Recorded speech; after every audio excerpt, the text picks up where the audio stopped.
I'm Dane Sanders. I want to welcome you to Fast Track Coaching. This is episode 114. And as always, this is a highlight of my week, and I'm just super excited to get into the conversation today. And the guests that we have on, they're a special couple, and you're going to get to know them in just a few moments if you don't know them already. But before we get into all that, I wanted to give you guys a little bit of information, especially if this is your first time having been here to Fast Track Coaching. This is a weekly show, about 30 minutes a week or so, 45 minutes a week, where we have one purpose, and that's to help you move forward with your creativity or with your business. And we have a lot of folks, both within the photography industry and beyond, who have had a chance to weigh in on these things. There's a lot of great content that's free for you, for all of you guys, thanks to ShootQ. But if you go back to the blog.fasttrackphotographer.com, hit any of the previous episodes, you can see, icons in our own industry, everyone from like Kevin Kubota to Jerry Ghionis to whoever as photographers, as well as folks around our industry, folks like Mike Handline at White House Custom Color, or Gary Sykes over at Elevation and Album Exposure, and just so many great people who've been on, and even way beyond our industry, folks like Seth Godin and Guy Kawasaki, and just folks who have a lot to say about business and who have special insights on our industry in particular. And for me, I just feel so privileged because basically it's me sitting around having coffee with these amazing people, and you guys all get to either listen in or even better, participate. In fact, we found that folks who spectate versus those who participate, there's a massive difference in terms of the value they get out of this time. But it's totally on you, whatever you prefer to do. We have a couple ways to participate. One is you can just jump in the chat room. I see a bunch of guys in there right now. I see Kristen and Tom and Stephanie and Cody and a bunch of folks. Glad you're here. Thanks for being here. Also, you can jump on Twitter and put @Dane Sanders in the thing. We'll be tracking that, and be sure to, if you don't mind letting people know about it. I see Sarah Knight's done that already, and Deja's done that as well, so thank you. And then, of course, the best way to participate is to actually press the little light bulb. And by pressing it, you can actually type in text questions or even hook up your video camera, and we can pull you on live.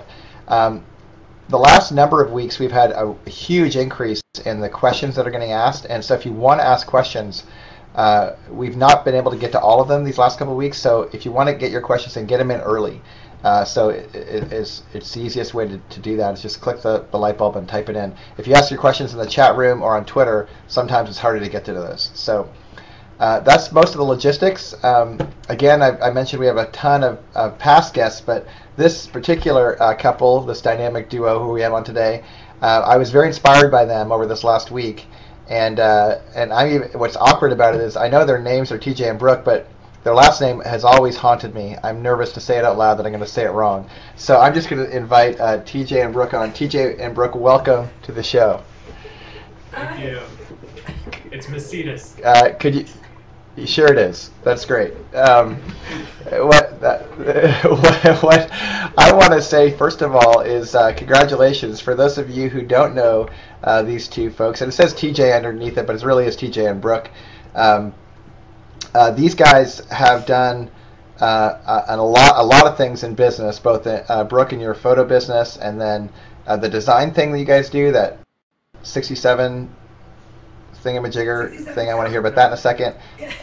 Yeah, and I also want to hear about. Ultimately, we'll save the big Kahuna, the Walk in Love story, for last. But can you guys get us up to speed pretty quick on what you guys have done in the photo industry, and then it sounds like in the branding industry, and then we'll transition to the Walk in Love story. Well, Brooke started her photography when she was in college about 5 years ago, doing portraits for friends and stuff like that. And the college she was going to didn't have it as a degree, so she transferred home and started pursuing it at home. And then when we met and started dating, I instantly was like, oh yeah, I'm a photographer too, so I can impress her. So I just started picking up a camera, and I went to school for film, and so we shot our first wedding together like 3 years ago, and we've just kind of been growing our business since then. Really just dedicated to like just giving people a great experience and being happy and enjoying our work, so people will enjoy our work. I guess that's how I would describe it. Yeah. Anything you'd add, Brooke? Not yet. Well, it's interesting to me because when I had a chance to meet you guys, I guess it was about a year ago, I'm guessing. It was either at WPI or imaging or somewhere. But TJ, you introduced yourself to me and told me a little bit about this crazy idea you had with this clothing company. And I was really struck by it. I thought it was a great idea. I thought it was cool. You actually, you gave me a T-shirt. I'm wearing it today. I dig it. Everywhere I wear it. It's so funny. I put this on not knowing you guys were going to be on the show today.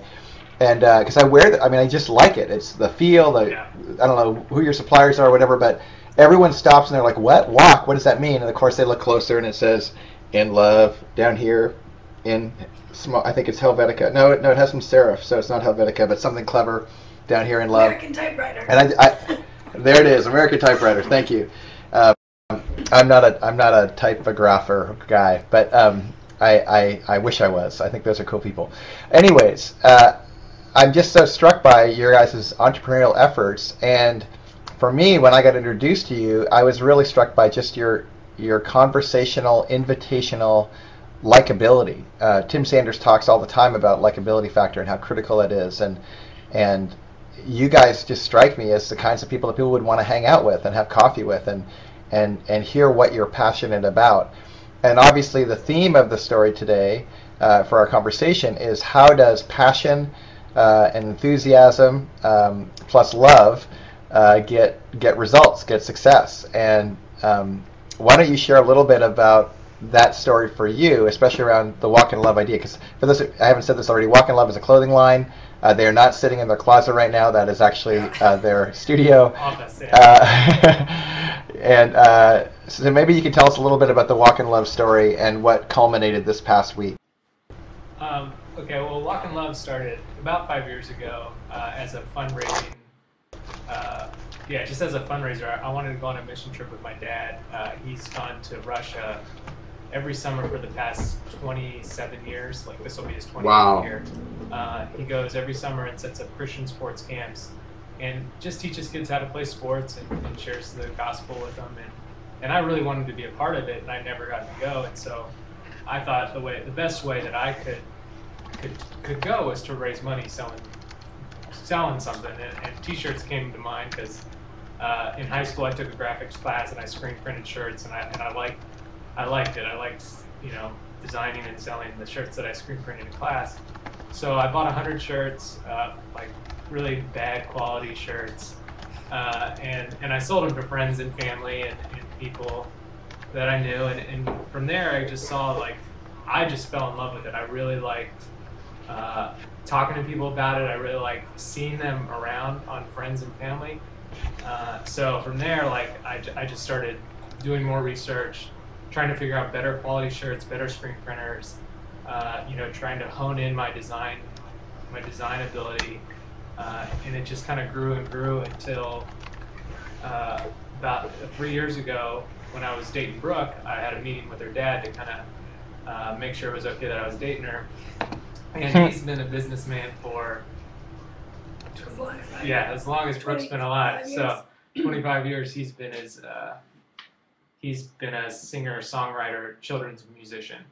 And so he came up with the idea of doing a temporary kiosk at our local mall. And so he's like, you probably won't be able to make it happen for a couple of years. Just work towards that. And so the next day, that night I went home and I emailed them all. I tried to find every email I could and emailed them all. And was like, I want to have a kiosk. How do I do this? Can I make it happen?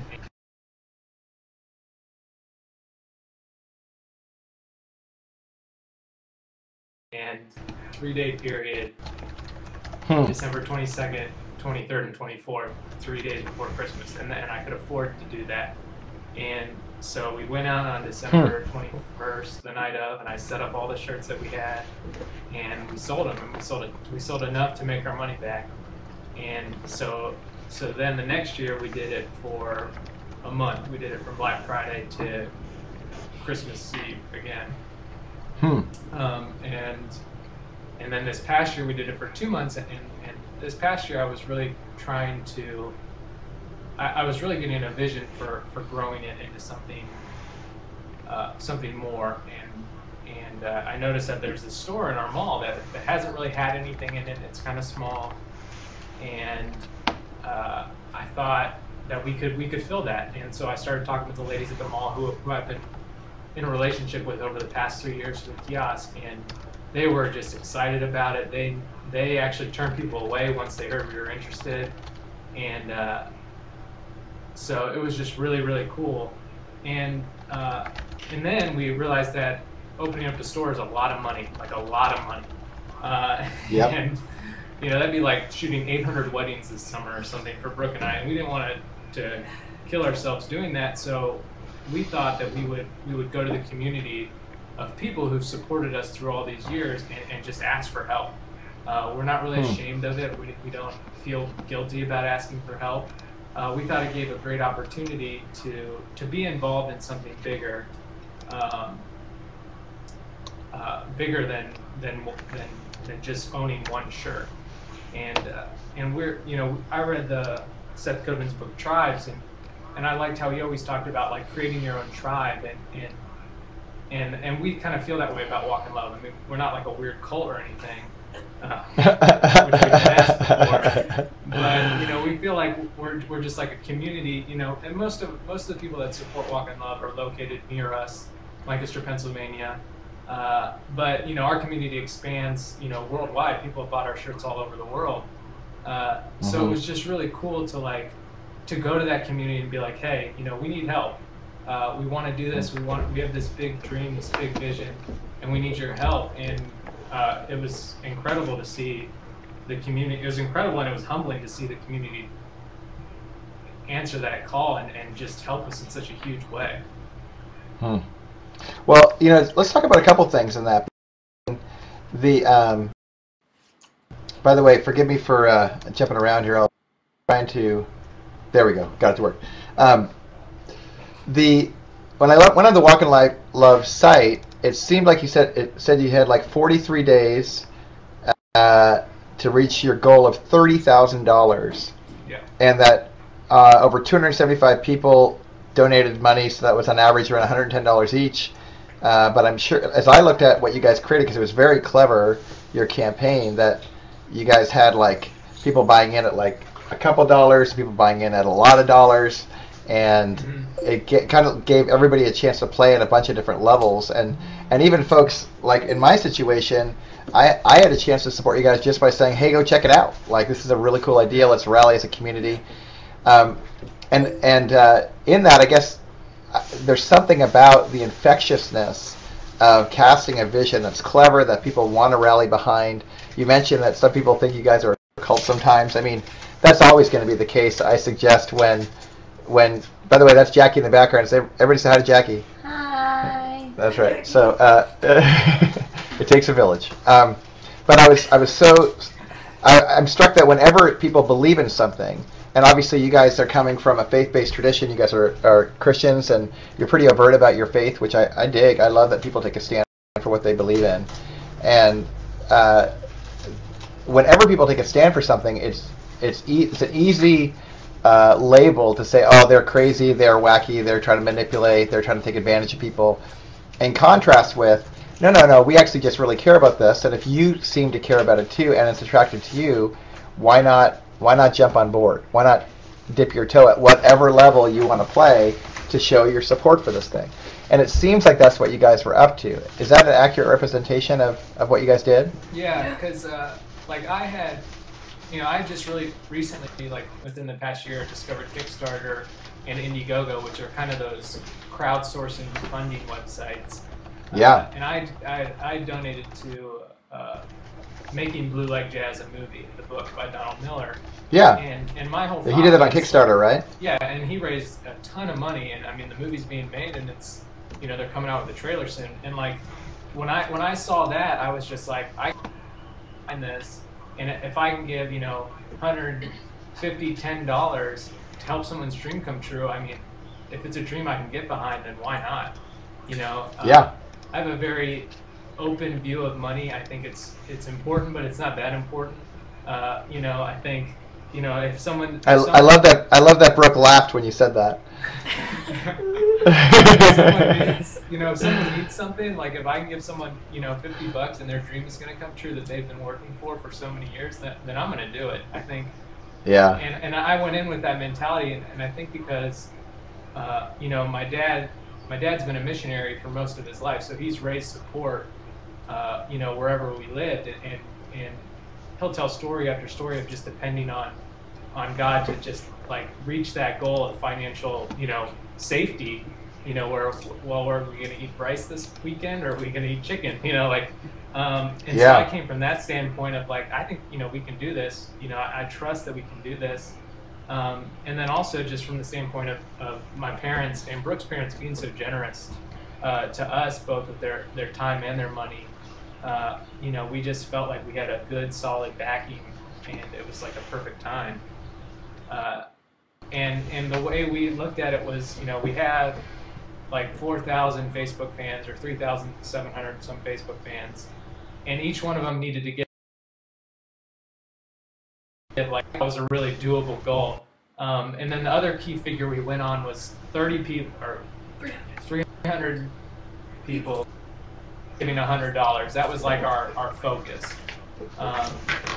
You know, and so we basically, that's what basically we ended up with, 279 people giving $110. And it was just, I mean, it was just incredible. Like the night it's humbling, isn't it? Reached the goal. Yeah, I mean, it is, and it's just what it does to us is it gives us a huge responsibility for the business. That's right. To run it with integrity and just run it in a really right way, and make sure that every cent is spent with purpose. And so that's really, I mean, it's overwhelming at times, but it just really feels like we're on the right track already. Yeah, well, it's starting the way that we're starting. It's interesting. Like I think you know this. Maybe you guys don't know, but Fast Track Photographer started in a very similar way. When I first had the idea to write a book and come up with the test, the photographer DNA test, I had no money. I had no book publisher. I had no agent. I had no nothing. But I did have some friends, and I wrote them all and said, "Hey, would you help me?" And 39 people sent $500, and I about fell over. And at first I was like, "Woohoo!" And then I realized, no, this is weight on my shoulders to make good on the promise I made. Yeah. And that's what I love that you guys both get that, and that we're communicating about this, because when I think about opportunities like Kickstarter and like Indiegogo, it really is opening new channels for business creativity. That it's why I wanted to have you guys on the show, because this show is not just about photography by any stretch. It's about coaching people in their creativity and in their business, and getting in good conversations that's going to help move their business just a little bit. And I suspect that there are some side effects to this fun stuff that's going on. Like, I love some of the questions that are coming through. My friend Stephanie LeBlanc asked the question, how do you keep focus and balance your two different businesses, wedding photography and t-shirts and more? And I know for me, this was the same dynamic that I have felt. Like, I feel like sometimes I'm running in multiple directions at the same time and wondering why I'm not going where I want to go. And I'm wondering, is this a tension that you guys feel too, or is that just me when I was up against it? Yeah, it's definitely a tension that we feel. Actually, what it actually helped one time is we saw you at WPPI 2 years ago give a talk, and you started off by saying, you know, if you guys need to be napping, go to your hotel room and take a nap and go all in on that nap. And that has just really stuck with me, and especially with a question like this, because like when we're wedding photographers, which will be this Saturday, we're all in on that. You know, like we're there. You know, we don't answer emails about t-shirts. We don't make decisions about t-shirts. And then when we, you know, are designing shirts or ordering shirts or picking out colors, like we're all in on that. And I think that's the best way that we can manage manage the different things that we do. And also, you know, like for the most part, Brooke handles most of the shooting and the editing of photos, where I handle most of the client relations. So the fact that we have separate, distinct jobs, and we've kind of nailed those down, we don't ever get in this situation of like, well, weren't you supposed to do that, or wasn't I supposed to do that? which just helps the flow of things a lot. Well, you're painting a pretty poetic like, I don't know about you, but my wife and I, we try to do things collaboratively, and it's not like right off of the sunset kind of all the time. And there's a complexity to what you're describing that I know there's folks at home who are like, whatever, I don't buy it. That these guys are that nice, that whatever, they get along, they have multiple businesses. Well, they just, talk it out, and you cover that, and I cover this, and it's the theme of the show. And the theme of your business, and the theme of it seems like everything you guys are about is this kind of radically real love for what you're about. And in the midst of the tensions and the complexities and the ripple effects, how do you fight for that value to keep showing up, both in the businesses you do, but also relationally as you're trying to work out everyday mundane logistics of getting your work done? How do you work it out? Is that a fair question? It's a hard question to answer. Geez. I mean... Well, I would say, first of all, we're both really laid back. I mean, which really, really helps. We have had people ask us a lot, how we're together literally 24/7 and we don't go nuts.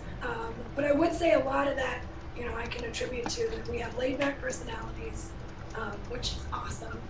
And I know, at least for me, I mean, I grew up with my parents being self-employed, so I'm comfortable with being home, working from home, making all the decisions for every little thing, which I think it's just good to be aware of all the stuff that has to go on and not let it overwhelm you.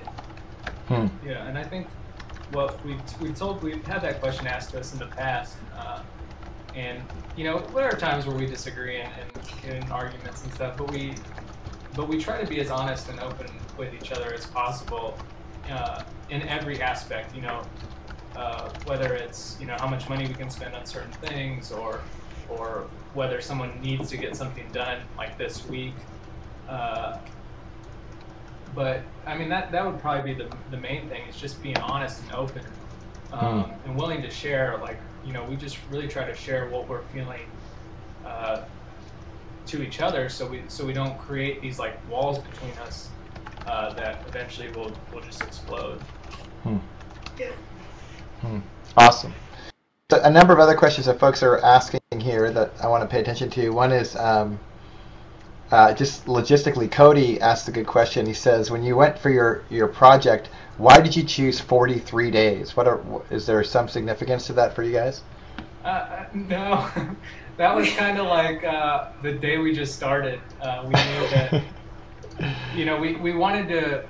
we knew we were getting the keys April 1st for the store. Okay. And, so we wanted to make sure we raised our money before we got that. So April 1st was, so we made it March 31st, and it just happened to be 43 days when we hit the campaign start button. Yeah. Okay. To notice the conversations within the chat room, there's a lot of folks, friends here today. A lot of folks think you guys are fun to be around, which is really fun. But one question that Cody also asked that he hasn't asked in the Twitter with the light bulb thing, he says, was that a Mountain Dew that laid back TJ just swigged? And I just wanted to double check on that one real quick. Ale. Ginger ale. I'm not feeling so hot today, so. Got it. Well, in all seriousness, if people are, let's say, when people see what you've done, and they see, okay, look, they've built one business, they built another business, they keep following their passions, they keep throwing themselves wholeheartedly into it. They don't get stuck in this mindset of like I've been stuck in the past, where I just try to run in multiple directions at the same time. If, let's say, someone's at home and they're listening to this and they're like, yeah, I have a vision, and it could be around a dream for their existing photo business. It could be a dream for their family. I think of Megan Carling's on the show today, and I saw her, and I know some of her values and what she wants to do with her business. Like, I hope it's okay, Megan, that I'm sharing, but she's a nurse, trained nurse, and she is someone who I have such esteem for, because she's been in the emergency room, she's been around families that are celebrating and families that have been in tragedy, and she just has this deep heart for family. And she's building this really, I think, going to be really cool photo business around that whole moment. And she's got a great story to tell about it, and it's clearly driven by her faith and her love. If someone has a vision like that, what are, as people who've done this routine a couple times now with a couple different companies, knowing what you know now, if you were starting from scratch, what would be the first couple steps that you'd want to employ to make sure that your vision was straight and you were going in the direction that you think would get you the most return on your time?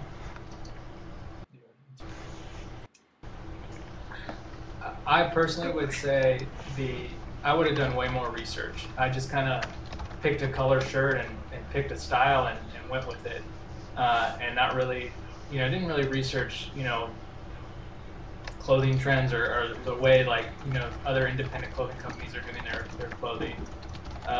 So yeah, that's what I would have done. I would have done more research and kind of just established my brand first, and then taking it out and showing everybody second. Instead, I just showed everybody, and then I've established it as I've gone down the road, which is, I was young and didn't really know anything. So that's kind of what I would say. I would just say, really kind of pinpoint what you want to do and just get a clear vision for it before you just, buy a URL and start a website. I think that's a problem that a lot of people run into today. They think that if they have a website and a blog, they have a business, which isn't really the case. You need a vision and a plan to see things grow and progress. So that's what I would say. I didn't feed you guys that line, but I get in a lot of conversations with folks I get a chance to work with, and they get frustrated with me because I'll say, no, we can't really move any further until we get clear on where we're going, and we have to get clear on where we're starting from as well. And they're like, yeah, but just tell me what to do and I'll go do it. And I'm like, no, well, that'll get you. You can get busy quick, but being busy and getting results are very, very different things. So I love that feedback. So let's assume that you have a vision, and that's in play, and you kind of know where you're at, you know where you're going.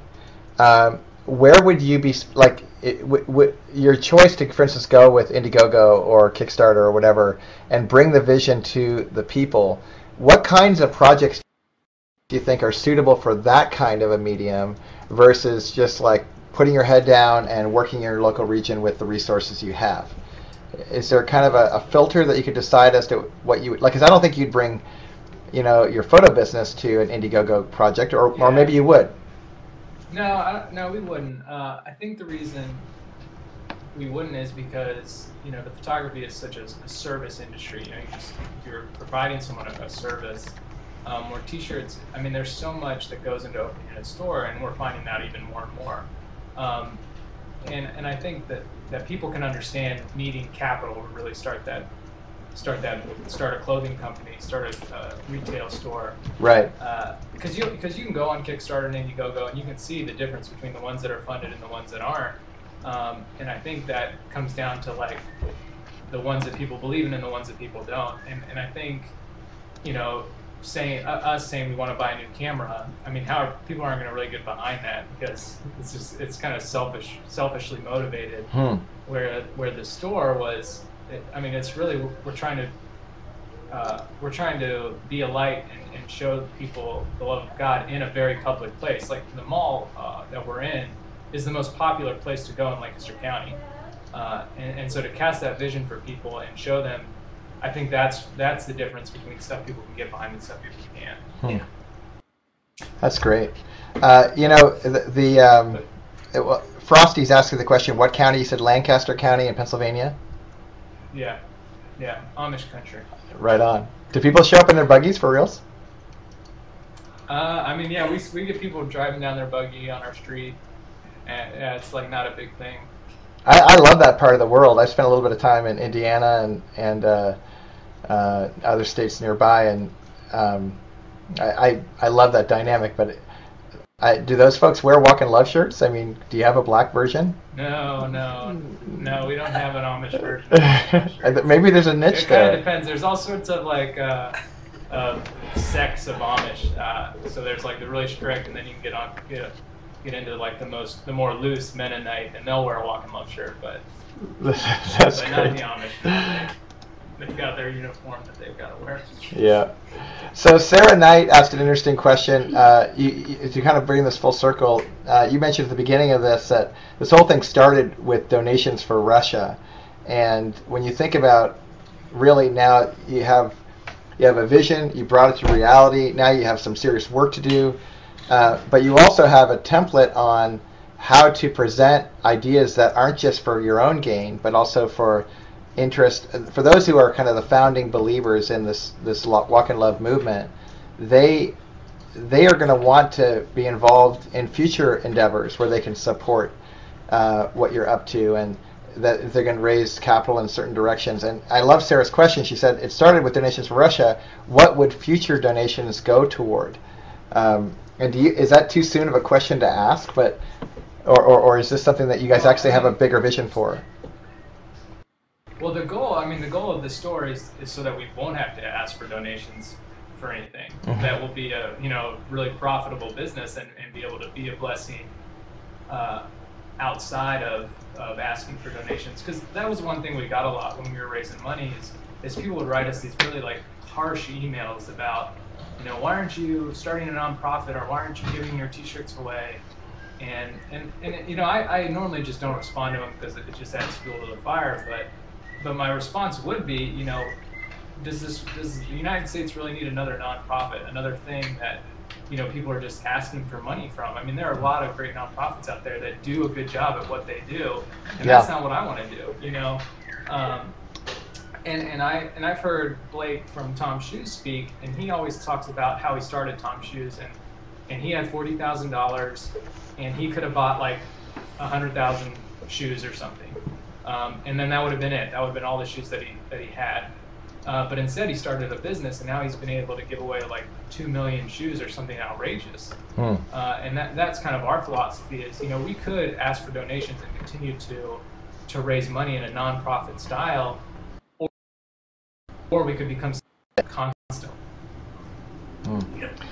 Well, you're preaching to the choir for me in that. I love capitalism, and the reason I love capitalism is because it actually creates wealth. It doesn't just it generates. It's self-perpetuating when you really work it. So I love that model. I love your vision. I love that you're doing it. That's probably the biggest thing that I love is that you're actually, in Seth Godin's language, you're poking the box. You're jumping in and taking the risk. And everyone I know who's taken risks will catch heat and fire for those efforts.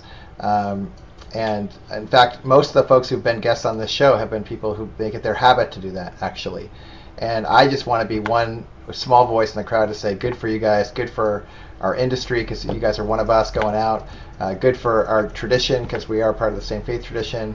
And I even love what you're saying about, it's not about how do we get more money for us, it's really about now that we can actually be sustaining, how can we give money? How can we create value for other projects and that sort of thing? So bless you guys both for doing this. And for those of you who are at home and you're listening in, I have a hunch some of you guys are listening in and you might have even had some thoughts about, gosh, maybe I could try that crazy idea, or if Don Miller made a movie, maybe I'll put a Kickstarter application on and try to get a movie done, or whatever. And none of this is easy. I mean, I don't want to paint a false picture. You guys have worked really hard, and you have a lot of hard work in front of you. And we've already asked the question of what would you do if you were starting over right now? I guess as we're finishing up, I want to wrestle with, for the folks who are at home, who have these ideas, whether it be around their photo industry businesses, or it be around these side dreams, or even bigger dreams that feel out of reach. Were there ever moments where you just wanted to quit, where you just felt so discouraged that it just wasn't? It didn't feel like it was worth making the other effort, getting another kind of brutal email from somebody, where you just wanted to lay them in. And if so, how did you deal with it when you felt discouraged? Well, I mean, even during this fundraising opportunity, there were moments where we were really, really pretty discouraged. We were, over halfway there and not even a third of the way to our goal. And that was just kind of hard. Like, are we supposed to be doing this? Are we doing it the right way? Are we bothering people? Do people really support what we do? You know, and for that, we just kind of just had to keep the mindset of just keep pushing through and keep going. And then some other times, like in the first year or two when I started selling shirts, I went to Purple Door Music Festival and I bought a ton of shirts. Like I thought I was going to sell thousands of shirts, and I think I sold like 24. You know, I didn't even come close to making my money back on the booth, and so I had these thousands of shirts in my college dorm room for 3 years. And you know, and I could have given up. I could have just kind of like sucked it up and said, you know, that's a loss, and I'll start over. But you know, I love what I do. I love Walking Love, and I'm glad I didn't, because you know, those 1,000 shirts eventually sold. I mean, I think I sold most of them for like $4 just to get rid of them. But I think stuff like that just really helps you understand how all in you are. Just kind of gives you, I guess, guts to just keep going. I don't know any way really other to describe it, but yeah, like even with our photo company, you know, there was a point where I had to quit my graphic designer day job and just kind of go for it. You know, we weren't sure that we would make enough money, and we weren't sure if we'd have enough clients.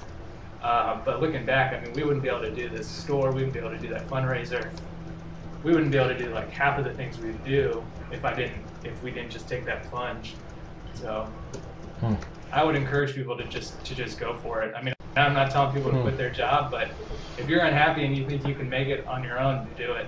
I mean, there's never a perfect time. There's never like a ideal time to take a risk. Good job, Kristen. What do you sign at the chat room? She said she quit her job. Wait. So. Wow. Yeah, well, it is funny because I know that in the photography schools and you know, having photography parties and, you know, woohoo, we're excited, and there's a gravity to it.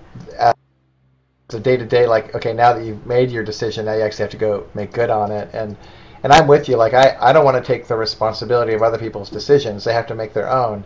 But at the same time, I also just appreciate what you're saying. Like, if you're willing to go wholeheartedly in a direction, even in the face of failing incrementally en route to learning and making massive jumps entrepreneurially, it just seems like there's a lot there. And you two are a great example of it. And I'm grateful to be your guys' new friends, and excited to support however I can moving forward. So congratulations on the big day.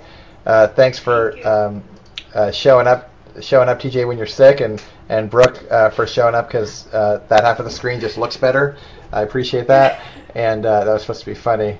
And I'm really just grateful for what you guys mean for a lot of people, because I know a lot of what you did wasn't just concrete, and what you did, it was also symbolically meaningful for a lot of people watching.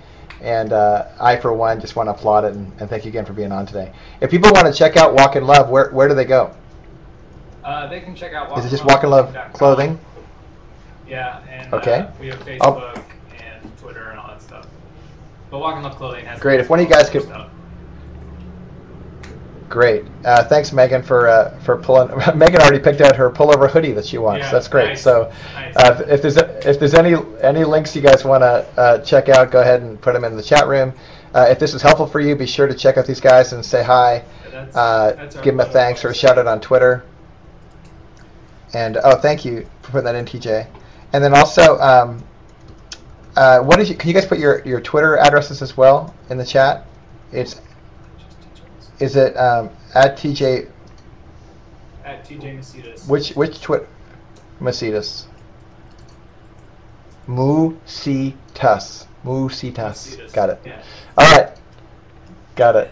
All right, guys. Thanks again for being on this week, and thanks again for tuning in, you guys. We'll see you guys next week. Oh, really quick announcement before I forget. I just found out about a couple of future shows that are coming I want to make you aware of, and if you wouldn't mind spreading the news. Found out today that, let me see, next week I'm going to be in Dayton, Ohio for a road show, which I'm really excited about. And we'll have a surprise guest that day. The following week, it might be my mom on the show. We'll see how that goes. Should be entertaining. April 26th, CC Chapman. And if you don't know CC Chapman, I dare you to Google him.